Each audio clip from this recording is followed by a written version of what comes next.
World Heritage Site listing for Ethiopian Park leads to eviction. Indigenous peoples forced evacuation in Rira, Bale Mountains, Ethiopia. 2025. Goba, Ethiopia, nestled in the heart of Bale Mountains National Park in Ethiopia's highlands, is an isolated village surrounded by lush natural forest, one of the few left in the country. Covered in low-hanging clouds, a dirt road runs through the village of Rira, connecting it to the outside world. Along the sides of the road, people sell honey collected from hives. Behind the trees, a bountiful array of rare endemic animals spring into a new day. This report addresses the issue of potential or ongoing forced evacuation of residents in Rira, a community located within the Bale Mountains National Park in Ethiopia. It outlines the legal, constitutional, environmental, and human rights implications of such actions, and provides recommendations based on Ethiopian law and international standards. On September 18, 2023, Bale Mountains National Park finally received UNESCO World Heritage Site status. Following 15 years of deliberation, achieving World Heritage Site status is an important signal that this property and the surrounding areas are crucial for society now and should be sustained for the well-being of future generations. However, with this approval also comes the relocation of the more than 20,000 residents living in the areas more than a century. Without community consultation or proper resettlement planning, residents have been forced to abandon their homes, livelihoods, and ancestral lands. The government's chosen relocation site, Gongoma, is ill-equipped to support human habitation. No access to clean water, exposing them to disease and dehydration. No schools, depriving children of education. No hospitals or clinics, endangering lives due to lack of medical care. No livelihood opportunities, resulting in hunger and extreme poverty. Rira is a rural village in the Bale Mountains, home to pastoralist and farming communities who have lived on this land for generations. Rira is an officially registered kebele or district, complete with a police station, a school, a health center, and a municipal budget. In Rira, life depends on the forest, and the forest is everything. Spirit is connected to nature. They can't stay a day out of this place. Human rights and indigenous land claims. Indigenous communities in the Bale region have occasionally raised concerns over being forcibly removed from traditional lands under the guise of conservation. International rights groups emphasize the need for free, prior, and informed consent before any resettlement.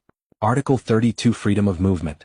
Any Ethiopian or foreign national lawfully in Ethiopia has the right to liberty of movement and the freedom to choose his residence within Ethiopia. This article ensures freedom of movement and protection from forced relocation, except under lawful and justified conditions. Article 40. The right to property. Subarticle 5. Ethiopian pastoralists have the right to free land for grazing and cultivation as well as the right not to be displaced from their lands. This is especially relevant in the Bale Mountains, where many Oromo pastoralist communities live. This clause directly protects them from eviction or forced evacuation, except under due legal processes and with fair compensation. Article 44. Environmental rights. All persons have the right to a clean and healthy environment. Also guarantees that if people are displaced due to development or environmental protection projects, they must be consulted, provided proper compensation, rehabilitated. Article 93. State of emergency. During emergencies, the government can temporarily suspend certain rights but not core human rights like the right to life, protection from inhumane treatment, protection from arbitrary arrest. Any evacuation related to conservation projects, national park expansion, or environmental crises must comply with these constitutional protections. If the government or conservation authorities relocate people, they must follow due process, provide compensation, respect indigenous and local rights. International human rights law. Universal Declaration of Human Rights. Article 13. Everyone has the right to freedom of movement and residence within the borders of each state. Article 17. No one shall be arbitrarily deprived of their property. Forced evacuation violates these rights if it's done arbitrarily, without legal basis or fair process. International humanitarian law. Geneva Conventions 1949 and additional protocols. Article 49 of the Fourth Geneva Convention. Individual or mass forcible transfers as well as deportations of protected persons are prohibited regardless of their motive. Exception. If evacuations are required for the security of the civilians themselves or for imperative military reasons, they must be temporary, and people must be returned home as soon as possible. UN Guiding Principles on Internal Displacement. These are soft law, not binding but highly respected globally. Principle 6. Arbitrary displacement is prohibited in all circumstances. Principle 7. Displacement should not occur unless absolutely necessary. Principle 8. Displacement shall not be carried out in a manner that violates the rights to life, dignity, liberty, and security. Principle 28 to 30. Displaced persons have the right to return, resettle, and get reparation. What could happen if Rira residents are forcibly evacuated? 1. Violation of Ethiopian Constitution.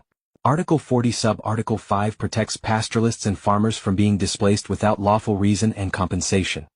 Article 44 guarantees displaced persons the right to be compensated and resettled properly. The government could be sued in Ethiopian courts for violating land rights. 2. Violation of international human rights law. The evacuation could violate rights under OUDHR freedom of movement, right to property, OICCPR freedom from arbitrary interference, OUNDRIP protection of indigenous communities. Human rights organizations like Amnesty International, Human Rights Watch could investigate and publish reports, increasing international pressure on the Ethiopian government to stop the forced evacuations. 3. Legal consequences for the government. Residents could bring a legal challenge domestically if courts are accessible or file complaints with international bodies, such as OUN Human Rights Council, African Commission on Human and People's Rights. Ethiopia might face international condemnation or even restrictions in future development aid or conservation partnerships. 4. Social, cultural, and economic harm. Rira residents are deeply connected to the land for farming and herding, spiritual and cultural identity, access to water, grazing, and forest resources. Forced removal can lead to poverty, hunger, psychological trauma, and loss of heritage. 5. Impact on conservation efforts. Many global conservation programs like UNESCO or WWF require community participation and human rights compliance. Forced eviction could jeopardize conservation funding and turn local communities against conservation goals.